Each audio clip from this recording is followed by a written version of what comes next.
Fellow nerds, it is Tuesday, February 23rd, 2021.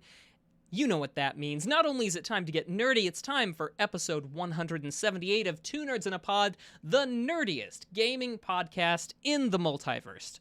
I am Maction, and I have my fellow nerd and connoisseur of comedy, not merely the first option, but the best option, Mr. Lam Galuka, also known as Mr. Nice Guy 425.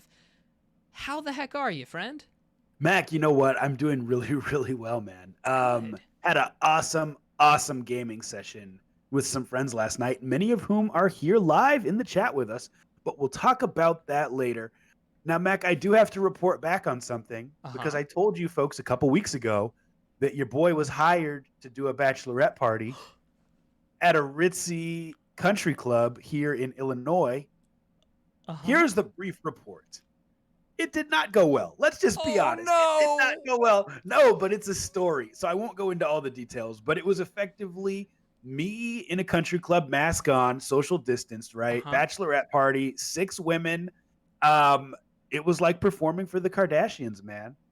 It was, and so like for a dude who is fairly highbrow, intellectual, it just wasn't going well. They had loud music on the whole time. They had been drinking for several hours before I got there. And they thought that comedy is supposed to be a conversation, and it's really not. And so at one point I just like started getting like respectfully passive aggressive. I was just like, "Hey ladies, it's going to be hard for me to do this talking over you and the music. Anything we could do about that?" And they were just like, "We don't know. This is delicious alcohol." And I was like, "Okay, well, I'm going to stay here for 45 minutes and talk to you because that's what the contract says. And then I'm going home." So that was my Saturday night. Oh, dude, I'm so sorry. I mean, we were asking this question last time. We were like, do they know what they've ordered? Did they consult the menu first? I don't think they did. And it's funny because I got there and the lady who had booked me was the sister of the bride, the future bride. And she was like, "I want you to roast my sister." And I was like, "I don't know anything about your sister." So then she was like, "Well, she's a bridezilla, you know." And so she was like, "Roast her." So I started doing my thing and I was like, "I'll roast her a little bit." And the one line I said, Mac, I don't know if this is funny or not. I was like, "You look like you got your makeup done professionally twice," because she had so much makeup on. And to me, that was funny. Yeah. But to her friends, it was not funny. And one of them was like, "You're not supposed to roast the bride. That's not nice. Roast me. Don't roast the bride." And I was like, "Listen, the lady who's paying me to be here said I should roast her." So it was just a disaster through and through. But that's comedy, man. I got a story out of it. So it's all good. Anyway, enough about me. How are you? I'm doing pretty good. I've got some cool stuff coming up in the near future, stuff that I can't really talk about just yet, but I had a fun step forward as I was prepping for some fun tabletop things. Got a chance to play with at least one person for the first time this afternoon, and it went as well as I could have possibly hoped for. So I'm very hopeful for this project coming up. Dude, you're busy. You're a busy man. You did tabletop tonight. You did a full day of work, and now you're hopping on doing a podcast. Can we get like a slow clap for Mac? Everyone in your living room at home or on your commute, just do a slow clap for Mac. He's the GOAT. He's the greatest of all time. Okay, sure, but I mean, like, what I don't have, what I'm not balancing is children. So I feel like if we're going to slow clap me for any given day of my life, you know, you and anybody else who's balancing kids gets slow claps every other day of the year. Fair. But yeah, it's been a fun week overall, but I don't really have anything specific to nail down to until we get to what we've been watching and what we've been playing. So with that being said, Mr. Nice Guy, what do you say that we do what we do best and hop right into that gaming news? Let's do it. Ladies and gentlemen, boys and girls, this is episode number 178 of Two Nerds in a Pod, nerdiest video game podcast in the galaxy. Mac, we're going to hit 200 episodes this calendar year. I was thinking about that the other day. Pretty dope. That's super exciting. I'm excited. All right, well, let's start off with some awesome news stories. Mac, sometimes news happens the day after we podcast, and we do this like weekly. The Nintendo Direct, for like example? the Nintendo Direct. Do you want to talk about that, or should I just hop in and talk about please. that? All right, so let's talk about it, y'all. The Nintendo Direct happened Actually, 6 days I take ago. it back. Reclaiming my time. Do it. So, Do it. there is one thing I want to say, right? Just before the Nintendo Direct happened, I was like, you know what we need to straddle the divide between IRL events and digital events? We need to have those playable demos distributed so that we can try them out just as soon as the thing is they show the preview and then they're like, go try the demo. Well, that happened with their what's it called, Triangle something. It was basically their Final Fantasy Tactics, their turn-based tactics game. Yeah. They were like there, and I was so excited. I was just like, yes, I was just talking about it. This is the way we want it done. This is the way. That's exactly it. Mac is a visionary. So yeah, they announced some cool stuff. I don't know if it's what people were expecting. Mac, did you have more you wanted to say about that before I hop in? No, that was it. I just wanted to say, okay. I said it should happen. The very next day it happened. I think the only conclusion we can come to is that Bowser listens to the show. Doug Bowser, the CEO. What other Bowser could I be talking about? The real Bowser? The one who kidnaps the princess all the time? The real Bowser? I think you need to check your facts. I think he is, in fact, a fictional character. We'll see. We will see. Anyway, some of the stuff that was announced at the Nintendo Direct. Xenoblade Chronicle 2's Pyra and Mirtha joined Super Smash Bros. Ultimate in March 2021. Legend of Zelda Skyward Sword HD was announced for the Nintendo Switch. Now, I never played Skyward Sword. I've been told that it's forgettable. So, I don't know, Mac. We had talked last week about what Zelda we'd like to see, what style of Zelda, rather, we'd like to see. I said Link's Awakening. I don't remember what you said. Did you say Breath of the Wild 2, or did you say Link to the Past? I said Breath of the Wild 2 I'd like to see, although, to be fair, given the motion control, the improvements in motion control from the Switch controllers, I'm not surprised that they opted to go for something like Skyward Sword. Now, it is chronologically the first of the games, and if I've not played it, I have a copy, and I think in Skyward Sword, that's the game where you make the Master Sword or something like that? I haven't played it. I'll be honest with you. I have not played it. So I honestly do not know. Gotcha. I know that I missed it. But one thing I'll say is I had a friend who tweeted something out. He said, finally, I Skyward Sword because this friend is disabled. And the only way you could play it previously was with motion controls. So that's kind of a cool thing that now it's more accessible. But I personally would have liked to have seen another Legend of Zelda, like a new one, right? Even if it's just like a what am I looking for? Like a side-scrolling or like a mini Zelda game that's just not in the canon. I would have liked to have seen something like that. So, what else did we got? We get Legend of Zelda Skyward Sword themed Joy-Cons. I need some new Joy-Cons. If those are retail price, I very well may pick them up. Kids tear up Joy-Cons, Mac. I don't know if you knew that. I did not. Yeah, they do. So, Splatoon, and I love my kids to death, but it's all good. Splatoon 3 announced for the Nintendo Switch. I know our good friend Alex Mann is very excited for that. Mario Golf Super Rush for Nintendo Switch. I know a lot of people were hoping we'd get into Mario Golf. Project Triangle, like you said, they got the demo. Star Wars Hunters. Fall Guys Ultimate Knockout arrives for Switch in summer of 2021. Mac, have you played Fall Guys yet? Have you tried that out? I have not.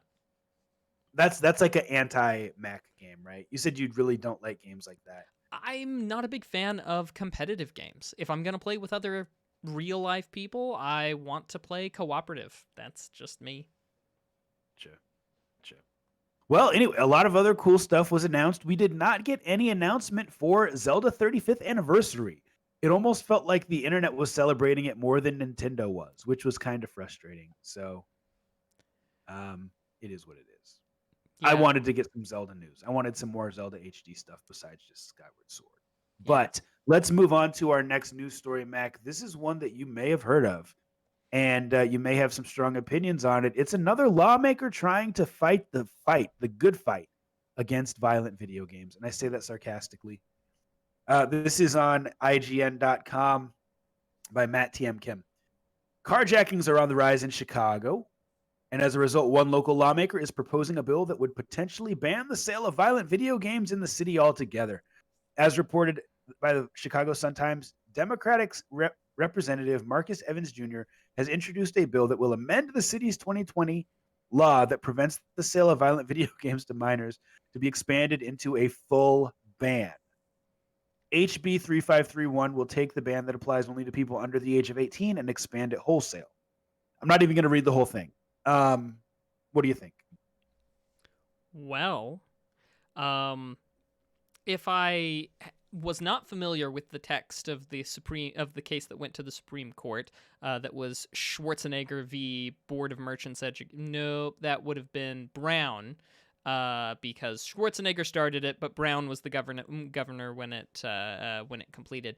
Anyway, I would be more worried about that. However, it wouldn't last for very long because, as we know, that's, video games are First Amendment protected expressions of art, as defined by the thing. So, I mean, yeah, I'm not. And I mean, the thing that's so ridiculous, like, here's the thing, man. If he's going to ban them in Chicago, is he literally talking about the city of Chicago? Like, people won't be able to buy them in the city of Chicago. They will have to buy them on Amazon instead. Mm-hmm. I mean, like, what is he trying to accomplish by doing this? Well, to me, that's so ridiculous. I think he doesn't realize that that much of video games come digitally distributed these days, and yeah. So, but I mean, thank goodness we can't get them in brick and mortar stores, because I'll tell you what, when I went and picked up a copy of Grand Theft Auto, I most certainly carjacked my way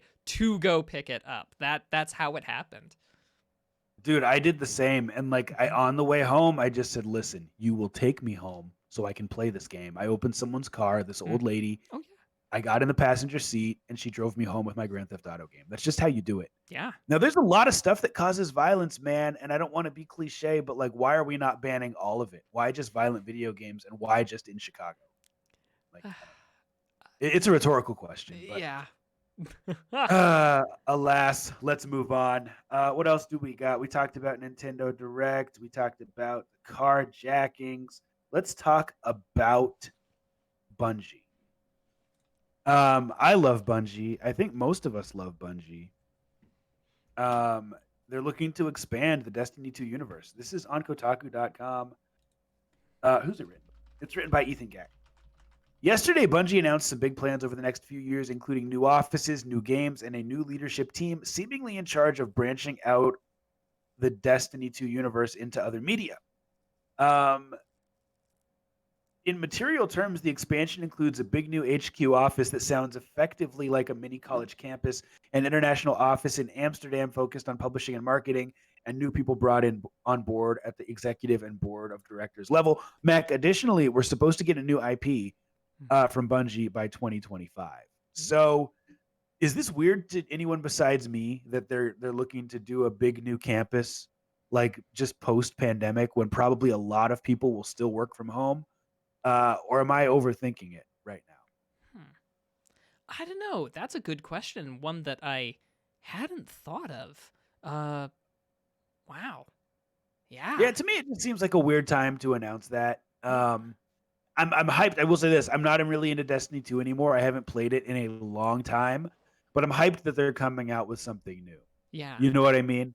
What genre do you want to see from Bungie? Like, they're known for Halo, they're known for Destiny. I just want to see something good, man. Yeah, I guess they're really known for shooters. I would love to see them put their talents toward, well, maybe pulling the carpet out from underneath the Elder Scrolls series. Ooh, dude, that's a creative thought right there because they would kill it. They do great. I think so. If they did an RPG style game. You know what I mean? And especially with their ability and their desire to continuously support their games Hmm. and really make it a games as service, like I can only imagine it would be great, especially because not a lot of RPGs, not enough RPGs have co-op elements. Yeah, So, and I think that would be fun. They would kill it if they tried, but it's a bit of a reach, you know. yeah, So yeah. Cool. Well, let's do one more news story, Mac. This one right here is right up your alley, which is why I saved it for last. And I'm excited to talk about this. This is on Kotaku.com. It's about the Analog Pocket. Are you familiar with the Analog Pocket? I am made by the same people who made a couple of those reproduction consoles. This one happens to be a highly probably quality product designed at doing, if I recall properly, the Game Boy games. And yeah, I can't tell you off the top of my head all the bells and whistles, but I'm sure you've got that. Yeah, I've got it pulled up here. So this went up for pre-order. When did it go up for pre-order? A few months ago. And here's what this article says on Kotaku by Ian Walker. Last August, many of us missed out on pre-ordering a Pocket, the beautiful all-in-one handheld console from Seattle-based hardware manufacturer Analog. With a restock now confirmed for 2021, the company has promised to beef up its servers to crack down on resellers to help ensure folks are able to buy the coveted system rather than watching stock get slurped up by bots and scalpers. Mac, I want to tell you what the console does. And I want the viewers to know too, because to me, this is a very cool thing. Pocket's a very interesting device, the article says, because rather than emulate classic games via software, the handheld employs two field programmable gate array, FPGA, it's called, chips that can be configured to support Game Boy, Game Boy Color, Game Boy Advance, Sega Game Gear, SNK Neo Geo Pocket, and Atari Lynx cartridges at a hardware level. Add to that a cutting edge 1600 by 1440 display and an optional dock to display handheld games on a television, and you get a uniquely impressive machine.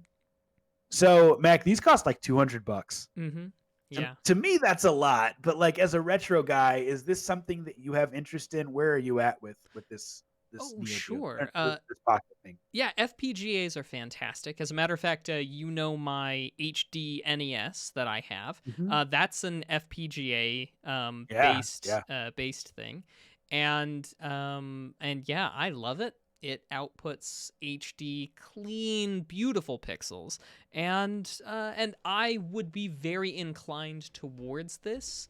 I do, however, already have one that's close enough for my He use already case. has one, ladies and I gentlemen. no, Surprise, I surprise. don't already have one of those, but I already have Right, right, right. a handheld that does Game Boy, Game Boy Color, and Game Boy Advance. Now it doesn't do the rest of them, and it outputs video and it only does composite, so it's not great, but I usually use it for the handheld aspect rather than for being on screen.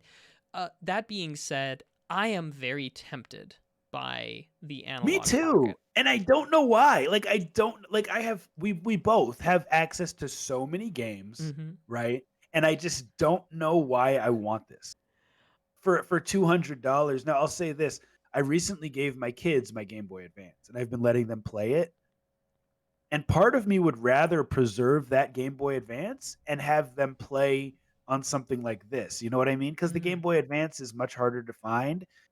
Now, let me ask you this last question. What do you think this does to the cartridge market? Do you think it's actually going to like cause an increase in people going out and trying to find those old games, or do you think people are just going to play the old games they have and So just do that type of blast to the past? So anytime you increase the accessibility, you're going to, that introduces another bottleneck. So assuming that the bottleneck for Atari Lynx gameplay was the number of Atari Lynx, handhelds still working in the world, now that you have however X many more units, now the bottleneck becomes the cartridges, if it wasn't already. I'm just spitballing. Yeah. But Right. it is likely going to increase the demand on those types. And we see this not just when you get your hands on something that has, that uses the cartridge, like these FPGA solutions, but like when the TurboGrafx Mini came out, we saw an increase in demand, more scarcity of the of the it's escaping me, of the cartridges, the cue cards, that's what they were called. Yeah. For the PC Engine and TurboGrafx, because people were like, oh, that's right, I remember this game, I'm gonna go get myself a copy. And Yeah. So I will say that it'll become It's that much harder, although whether or not that will be noticeable by most people is anybody's guess. it's this is one of those things, Mac, where I cannot put my finger on why I want this, Mm-hmm. but I feel like, so let's just talk about this for like 2 seconds. As a kid, we all, and even as adults, we all have limited income, right? We have limited time, we have limited ability to play all of these games. Now that I'm an adult, I do have a little bit more disposable income to go back and play a lot of those Game Boy Advance games, Game Boy games that I missed, right? Mm-hmm. I'm not relying on my parents, to supply me with those games on my birthday or Please, whatever. sir, can I have some more And games? my parents being like, "You don't need more games," and my parents were fantastic. They spoiled me as a kid, but like now I'm like, you know what? I want this because I'm sure there's a lot of Game Boy Advance games that I missed, right? Mm-hmm. And I want to go back and play them. So like it's irrational that I would spend $200 on something like this, but I think that's kind of why I want it, is just to play some classics that I missed out on. Well, and if you So get to that point, do keep in mind that by dropping another $100, or I forget where it is right now, you can pick up one of those pocket EverDrives that does Game Boy, Game Boy Color, and Game Boy Advance all in a cartridge, so that you just plug it in and play whatever of the games you want. yeah, So very, very true. Cool. And that has been our news for the week. all right. Well, it seems like just seconds ago we were talking about the good old days and the history and all that, and we're going to take another dip into the past with video game history. I've got a few games that I think are important to highlight. They are games that came out this week in years past, and I'll let you be the judge. But Mr. Nice Guy, I'm going to need your help a lot during this one, Yes. because Cool. for whatever reason, a lot of the games that have come up this week happen to be games that I know are influential and I know are big, but sadly, I was left out in the cold. So I'm going to be relying a lot on your memories of these. I'm ready. I'm ready. And this first one is right up your alley. A 1999 release for the PlayStation, a stealth game called Siphon Filter. Filter. Yes, Siphon Filter. Yeah, so this I can't tell you why exactly it was great. But So in my opinion, it's basically a poor man's Splinter Cell, right? a, And I don't have nearly as much experience with Siphon Filter as I do with Splinter Cell. But at the time, the stealth genre was still very, very young. It was in its infancy, right? We had Metal Gear, we had Splinter Cell, Mhm. but it was kind of like a third offering that gave us a little bit different of a feel.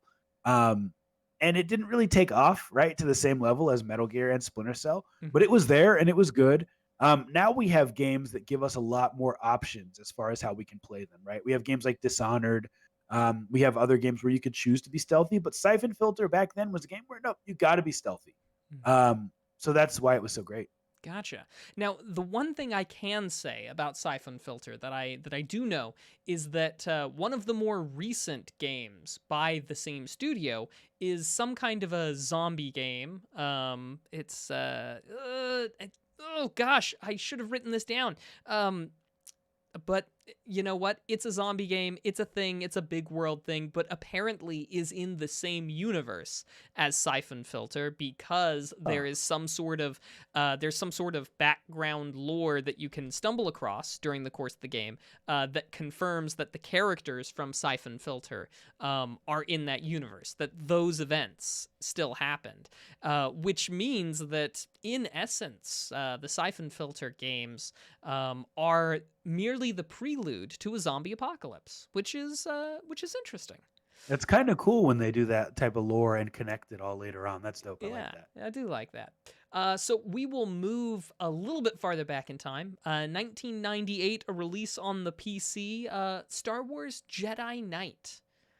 So I am a much bigger fan of the games like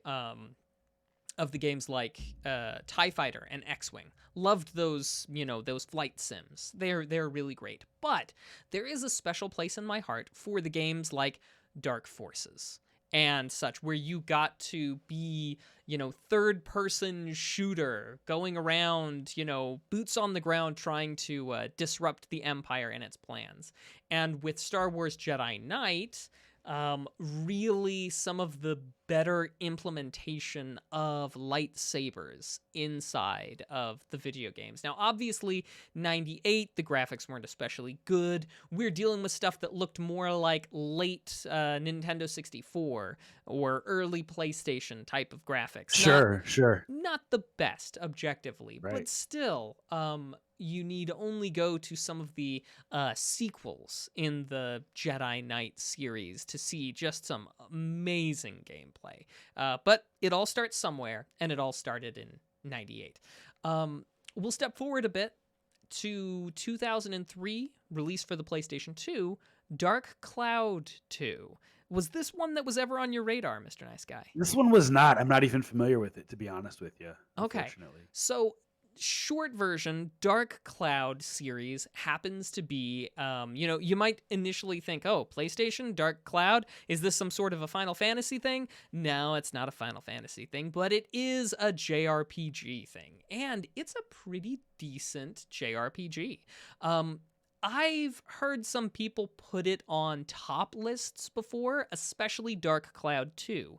And where Dark Cloud 2 is more notable than especially Dark Cloud 1 is that it's a fantastic example of the sequel being better than the first installment, of them really taking the lessons that they learned, bringing them together, and delivering a product. And I think that that's fairly safe to say as a result of, if you look through, as I did, just a quick scan through the various reviews of the time period for Dark Cloud, you'll see a lot of 7.5, 7.0, and then, the occasional 5 and such. You go for something like Dark Cloud 2 reviews of the time, 10, 9.8, 9.8, 10, 10, the occasional 2.0. I hate JRPGs. And, but just so much more stuff on the top. So it's just a good game, really bringing it together. Last one, though, and this one, again, I'll need to rely on you, Mr. Nice Guy, because this game came out in 2010 for the PlayStation 3. And last time I checked, I did not have a PlayStation 3. Heavy Rain. Okay, so I know enough about it, and I believe I own it because it was a PS Plus title. Effectively, it's almost like I'd compare it to similar to Telltale's Walking Dead, not as far as gameplay, but as far as it being heavily story based, and having some horror and scary elements to it. Really good voice acting, really good animations, but mostly like a story based game. More known for the story than the gameplay, for sure. Definitely. I actually had occasion to observe play in person for the first little bit of Heavy Rain. And for those of you who've also seen the first, little section of gameplay, you'll know what I mean when I say that the only thing I remember is Jason! And I'll leave it at that. Some fantastic games, contributions, story-heavy, story-driven games, but all-around games worth playing. So if you haven't, try those ones out. That's been a little bit of gaming history for you. Awesome. And now we'll talk about something that's relevant in gaming and give our opinions on it for our topic of the week. Mac, you and I have talked a lot about virtual reality. Mm-hmm. And I love talking about it. I love hearing people's opinions on it. Today we got a huge announcement from Sony. This was probably like the biggest thing that I saw on Twitter today. I'll read it. This is on GameSpot.com by Eddie Makic. It says Sony has announced the next edition of the PlayStation VR headset that is being developed for the PlayStation 5. This headset is described as our next generation VR system that will deliver the ultimate entertainment experience, according to PlayStation's Hideaki Nishino. Nishino said this VR system will provide dramatic leaps in performance and interactivity. He explained players will feel an even greater sense of presence and become even more immersed in their game worlds once they put on the new headset. These are all generic statements. Mm-hmm. But bottom line, Mac, this is not going to come out in 2021. We will get more news about it later this year. And my question for you is, number one, with a shortage of PlayStation 5s, why are they announcing a peripheral that's probably going to cost $300 or $400? And number two, is it just because VR is the future? Like, what are we going to see VR being like so mainstream that everyone has one? Dude. So number one, the question about supply. Number two is the question about how relevant is VR gonna be in 5 years? Okay. So I think we've got to the point where, if you've paid attention to video game history, as I am contractually obligated to do at the very least once a week, then you know that we've had multiple bites at the apple of home VR. However, it certainly seems like this time it is sticking, that the technology has caught up to the ideas. And with that being the case, I think, yes, I think that we stand a chance of having of having something that stays relevant into the future. So is it going to be relevant in 5 years? I sure hope so. Me too. I certainly feel like it's a trend worth preserving.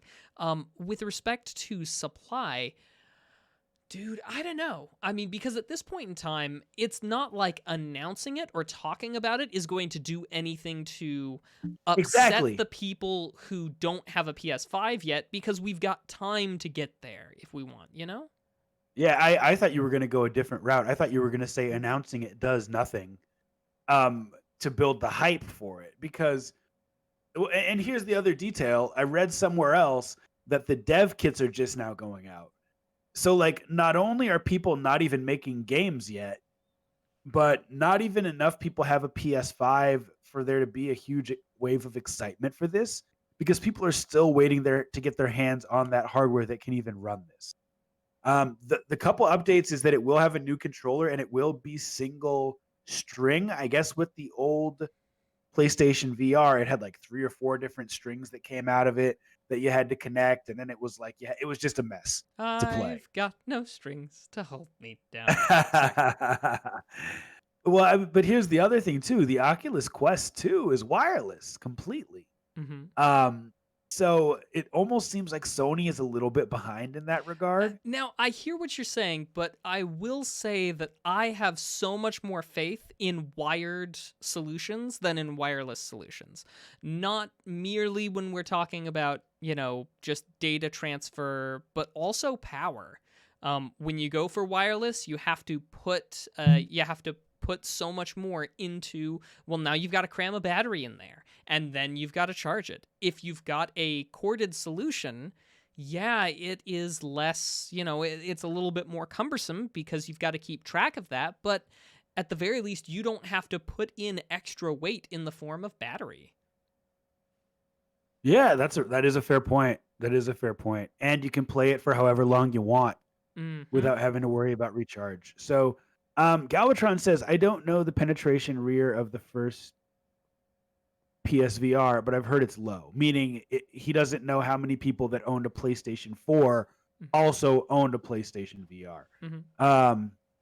He says, I don't know why Sony would announce a sequel. See, I'm with you, Galvatron, unless they got intel that Microsoft would announce its own headset and they want to announce it before they do. This is such a valid point because once again, they just sent the dev kits out, so there's not even games being made yet. Not enough people have PS5s to be excited about this. So I don't get it, but I'm glad that they're doing something. I mean, it shows that they're forward thinking. It shows that they probably have an exclusive game being planned, because if they don't, why would they announce this, right? There's already people who are really into VR have a headset at this point. Mm-hmm. Unless they're going to have like an Uncharted or a Last of Us VR experience, there was no reason for them to announce this. They've got to be planning something big. Those are my thoughts. Yeah, and I think I agree with you. I mean, I don't really have anything else to add, nor do I have any insights beyond what little dispersions I've already cast. Yeah, Ruckus, he owns VR, and we've played some VR, and he says in the chat he would have waited until 2022. I agree. Announce it the year that it's coming out. To even mention the headset, Oculus Quest 2 is probably a better buy than PSVR at this point. He raises a good point. Oculus Quest 2 compatible with Steam, wireless if you're into that. And he says for a guy that already has the Quest 2, he's not really interested. So cool. That has been our topic of the week. All right, well, now let's turn to a crowdfunding effort that's trying to get off the ground. We call this Kick or Kickstart, and you guys know how to play this game. In chat, live here, I am posting a link to the Kickstarter project. We're going to take a look, discuss some of the virtues and vices, and at the end, say whether or not we think it should be kicked out of here or kickstarted, and we encourage you to play along with us. This game is called Silverwing, an indie action flight game for the PC. See, I had TIE Fighter, I had X-Wing on my mind, and now it's delivering. This game, they were looking for a very modest, a shockingly modest $1,200 to get this project going. I'm sorry for that. No worries. And they met and have exceeded that goal, not surprisingly. There's still 10 more days left to go on this Kickstarter if you are interested. Greg, he's the guy behind this, leader of a small team of 3 devs that is working on this, and out of Columbus, Ohio. So maybe we go visit, after everything. But that being said, they are looking to release this game on PC. Sadly, PC only, at least, is the look for right now, with a $10 minimum buy-in for this particular game. According to him, as he mentions during the little intro video there, they're already 6 months into development of the PC release, and they expect to be able to release it in full, in October of this year.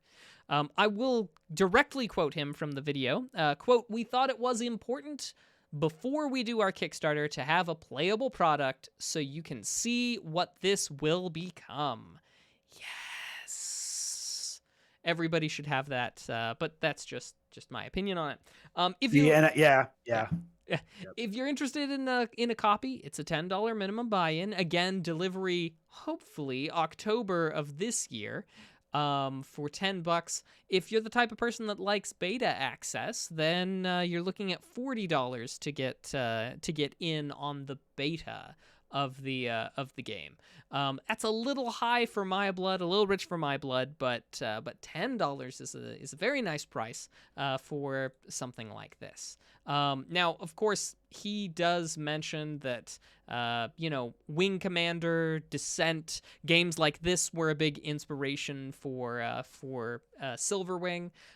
It initially reminded me a little bit more of Star Foxy and the like, but a little less barrel rolls and a little fewer rings, if I'm honest. But nonetheless, that's what we're looking at. Mr. Nice Guy, any thoughts? Oh man, as an artist, Mac, we're artists, right? We podcast, we have different creative pursuits that we do. Mm-hmm. I hate to crap on other people's work. Oh. But I'm unimpressed with this. Oh, okay. I mean, the video is not that impressive. It almost looks like something that should just be a tech demo to me. The other thing is I'm looking at the stretch goals, and some of the stretch goals are things that should simply be a part of any video game that you're making. Hmm. So, like you said, they wanted 1,200 to start. One of their stretch goals is that at $3,000 they will have Steam achievements. I mean, were they really going to put this game on Steam and not have achievements unless they hit $3,000? To me, that's lazy. I feel like if you have a game on Steam, you should have achievements. You shouldn't expect that to be a stretch goal. Hmm. Stretch goals should be something that adds value. There's something else I read where it said, $1,500, new ship models, Hmm. new explosions, and all new weapons at $2,500. I mean, to me, these are things that aren't really adding value, and they're things that don't cost them more money to do. So Mm-hmm. when I see a good Kickstarter has a stretch goal of, if we want 50,000, that's our base. But if we get to 100, we'll put it on Nintendo Switch. And the reason they do that is because it costs extra money. There's extra licensing. There's extra legal fees to get it onto Nintendo Switch. They don't just make stretch goals for the sake of making them. And I feel like that's what's happening here. So that's a little frustrating to me. Those are my thoughts, Mac, just to be succinct. Yeah, no, I appreciate it. I feel like I actually I feel pretty darn good about this one. I like what I see. And maybe it's just that it appeals to me in a way that it doesn't. I will say there are some questions that I still have about the game.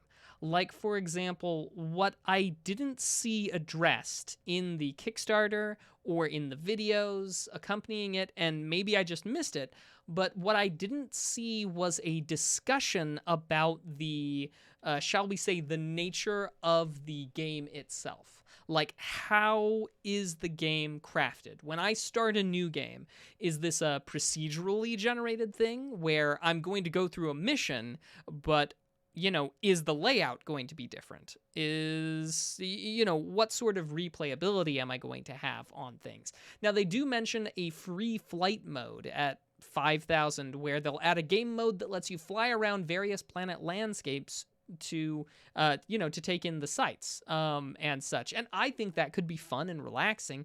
Heaven knows there are people who dump tons of money into flight simulators just to fly around. But that does beg the question, and it gets me wondering, what exactly is the case with how these landscapes, how these planetscapes or whatever are being generated?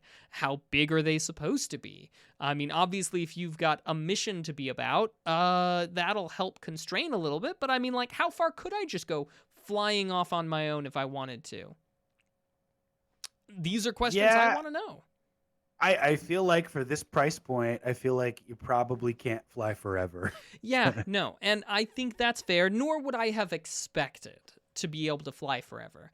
And if they promised that you could fly forever, I would be very hesitant. And I'd be like, nope, not with a 10-foot pole, because that sounds like too big a promise to deliver on. But at the end of the day, and I should stop pontificating now, I think what I'm getting at is I have some questions, I have some interest, and I'm not sure where exactly I am in respect to this. On the one hand, very intrigued. On the other hand, wondering about how expansive this is going to be. The low price point of entry, $10, is nice. The fact that they were only asking for very little also makes me wonder. I put a cautious kickstart on this one because it has a playable demo, because they brought something to the table before they asked for money, and that just shows that they're treating this, at least So to some extent, seriously. real quick, and I'm Mhm. trying to see, do they say what the money's going to? Like why they Yeah. needed So $1,200? in the video, he says that most of what they are doing at this point in time and what they're looking for extra Kickstarter funds are to hire more people to do assets instead of them having, used pre-done assets, like the type of assets that you buy on on an asset pack for the Unreal Engine or whatever, that sort of thing. So he says it's for custom asset generation, which seems to be things like towers and, and things that I interpret that as being not landscape and terrain, but, you know, mm, mm. So once again, and I don't want to be too big of a jerk here, but I can be honest with our audience. I feel like that's one thing that's part of our pod is that we're Mhm. going to be honest. To have a Kickstarter and to say, "Hey, we just need money so that we can hire someone to do the artwork." To me, that's unacceptable. Like I feel like most people who need a Kickstarter, it's like, "Hey, I need you to kickstart this because I need to quit my job Mm. so I can do this project." Or I need you to kickstart this so that I can pay the licensing and the legal fees to get this done. But to say, "Hey, I need the $1,200 so that I can pay someone to do the art for the game," like the most basic assets. I know I'm being mean right now, but to me that really doesn't make sense. Like I feel like an artist should be someone who is a crucial part of your team. That's not like a after the fact, like, "Oh yeah, by the way, we need an artist and then the game will be done." I mean, come on. I know I'm being mean, but I'm being honest. No, it's a hot take, and I appreciate it. Now, I that does not sway me, however. I am still very much I am on the fence, but cautiously I say kickstart on this. Mr. Nice Guy, what's your take? Kick or kickstart I'm on not this? I'm not gonna be mean. I could make jokes all day, but I'm just gonna say simply I would not kickstart this. I would kick this one Okay, you'd be to the kicking. curb. And those of you who are here with us live, feel free to note. Those of you who are listening after the fact, feel free to say it out loud on your commute. We're tabulating the results from here. But that's been Kick or Kickstart. All right, well now it's time for Nerdflex. Woo-hoo. Woo-hoo. A segment where you, the viewer, try to stump the host, and sometimes you come close.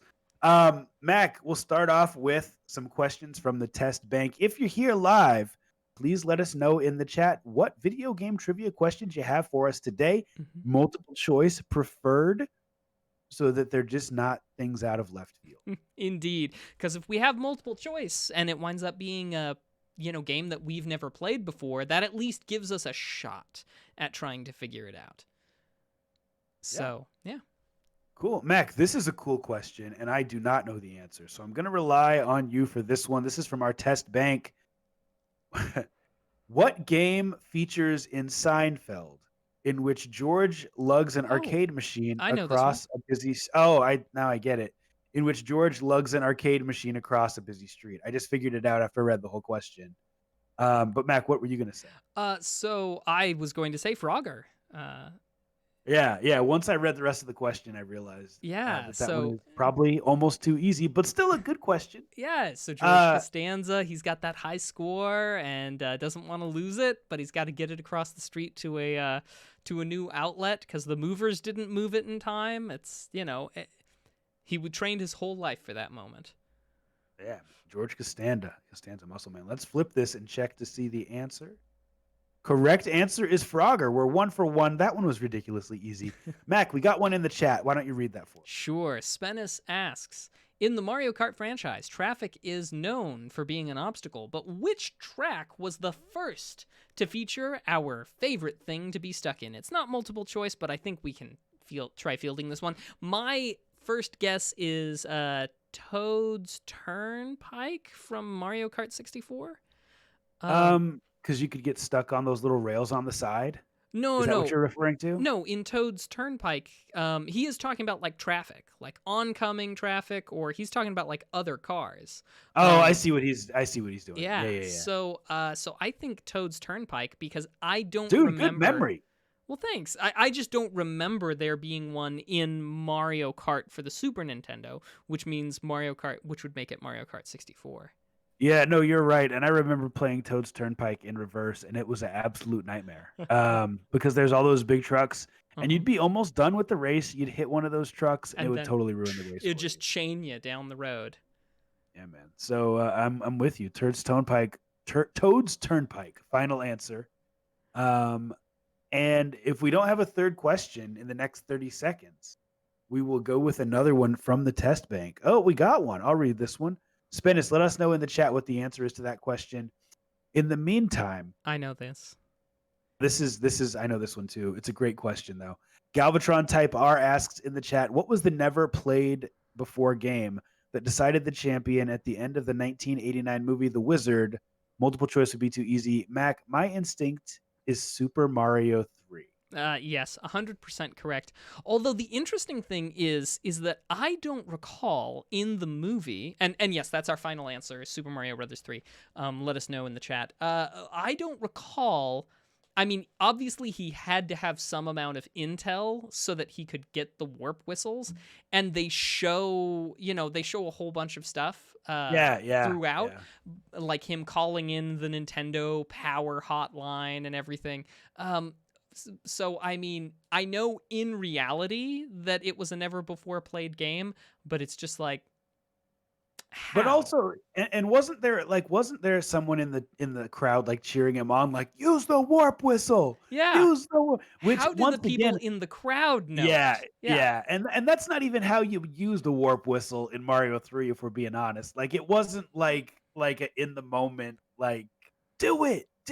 But anyway, Mac, why don't you Yeah. read those answers for us? Spenna says Toad's Turnpike in Mario 64 was the very first course. There were 4 different vehicles involved in Nintendo's opening salvo with traffic: a car, a bus, a box truck, and a tanker truck. And you know what? That sounds very familiar. And Galvatron confirms that it is Super Mario 3, and he will get us kids some other day. So we better get off his lawn, clearly. It was Galvatron all along. Ah, it was. Well, thank you everyone for participating, and it looks like I guess this one was a clean sweep in our favor, episode 178. So that means now we turn to a little thing called legalese.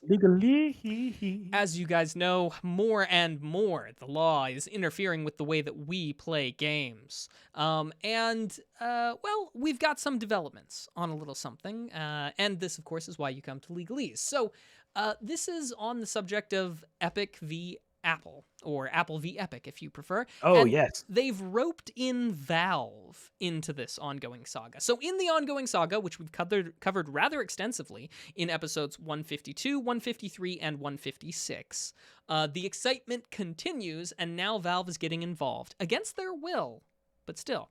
So in fall of last year, Epic Games got caught breaking their contract with Apple by circumventing Apple's cut of the proceeds of the in-app purchase dollars by routing purchases for Fortnite through their website instead of through the app.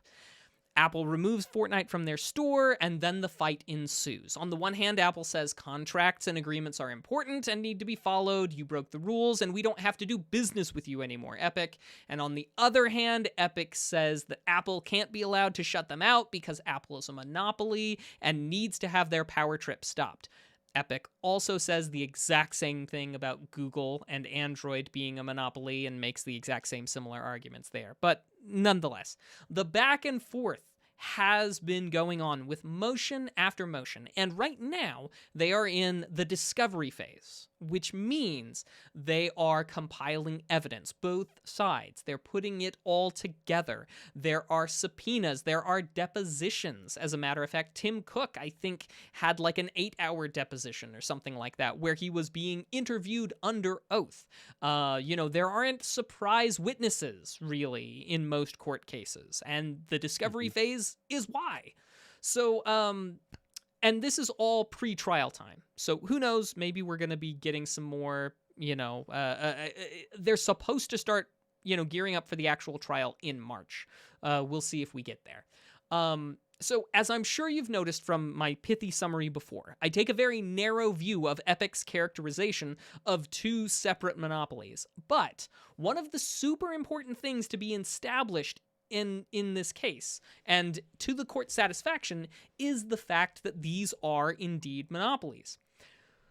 So that brings us to Valve, because Apple subpoenaed Valve, arguing that information from the Steam store would be crucial for their case against Epic. Data that Apple has described as, I'm going to quote it, crucial for calculating the total size of the market for Epic's available digital distribution channels, which this court has already found highly relevant to this case, end quote.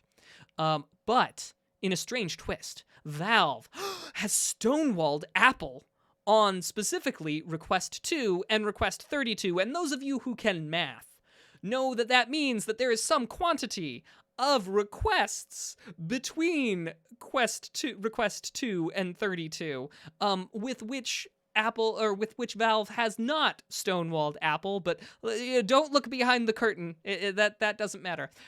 Because Valve doesn't want to share the information from Request 2 and Request 32. And what could they have possibly asked for? What on earth? I'm clutching my pearls. What could Valve object to sharing? I would like to share with you now what Request 2 and 32 happen to be, Mr. Nice Guy, and let you be the judge. The Honorable Mr. Nice Guy.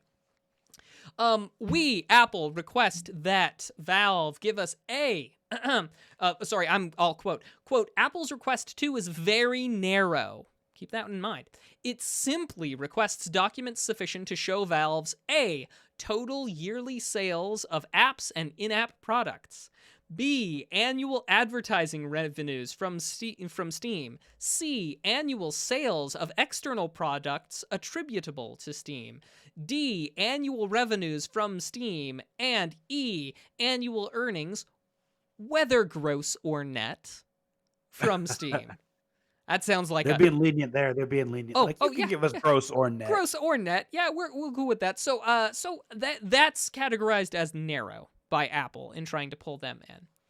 Request 32 asks merely for documents sufficient to show A, the name of each app on Steam, B, the date range when each app was available on Steam, and C, the price of the app and any and all in-app products available on Steam.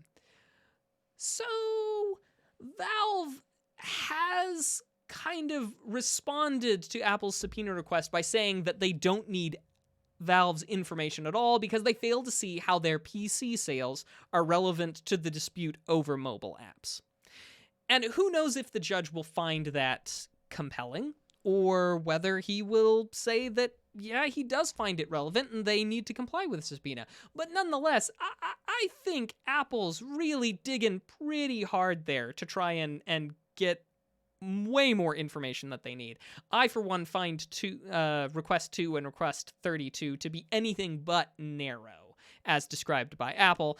And just to show you all, because I know I very much come down on the side of Apple in episodes 152, 153, and 156, because, for one, they weren't acting fools like Epic was, but also, I'm willing to call it out when I see it, that Apple is being ridicule, as the French would say. And, well, I don't know if you agree with me, Mr. Nice Guy, but you know, hey. They make dope products. Is that what you were going to say? Apple makes really cool stuff? I agree with you on that. Yeah, sure. That's a good point. Good point. Well, that's just been some legalese for you. Nice. Well, everybody, thank you for tuning in. Before we go, we have one last thing we like to do called What We've Been Watching and What We've Been Playing. One of my favorite parts of the show, where we talk about the cool, nerdy stuff we've been into.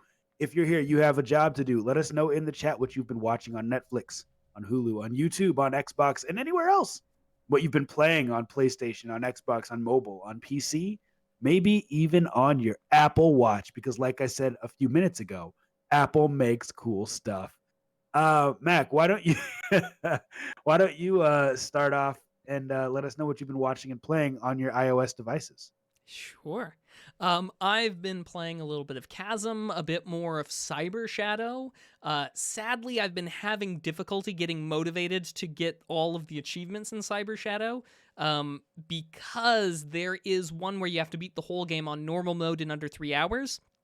And sadly, I feel like I'm not going to make it there, and it's going to be frustrating. Yeah, and that's the problem. And the worst part is that the time adds up, and you can't quit before you die, but it auto saves when you respawn on the save platform, which means that the time keeps, going up and up and up. So yeah, it's you either need to be amazing or you need to do safety quitting an awful lot in order to get there. Anyway, so I'm losing steam on that. As for what I've been watching some Stargate.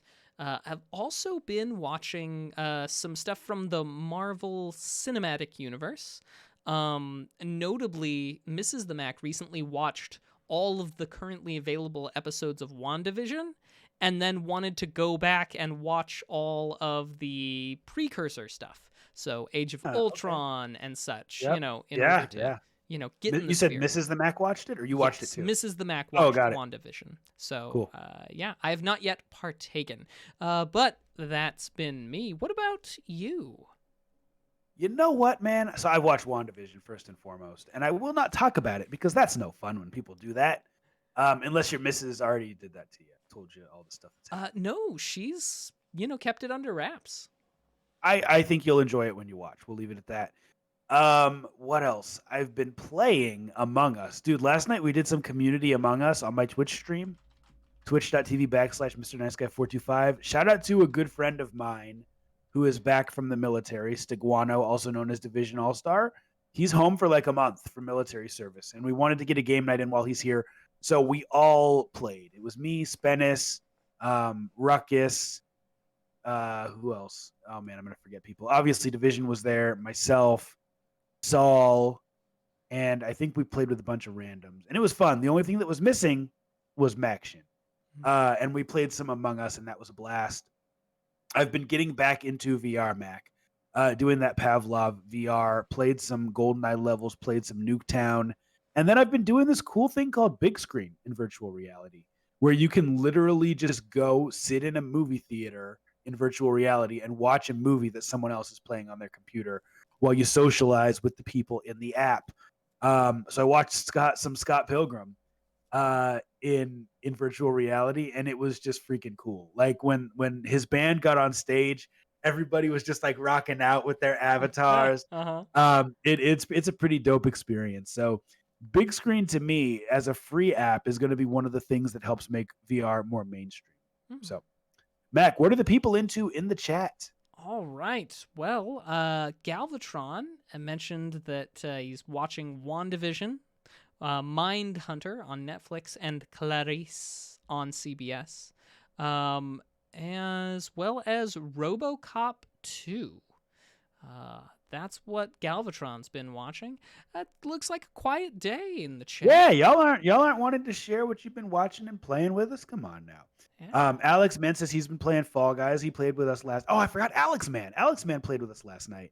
Fall Guys, Planet Coaster, Tower Unite, Among Us, and Portal 2. Yeah, Alex Man was in the game with us last night. Man, Portal 2, solid game. Oh my gosh, they need to make a third one, but we know who it's made by. Will they ever make a third? Allergic to threes. And Galvatron's playing Call of the Sea and Lords of the Fallen.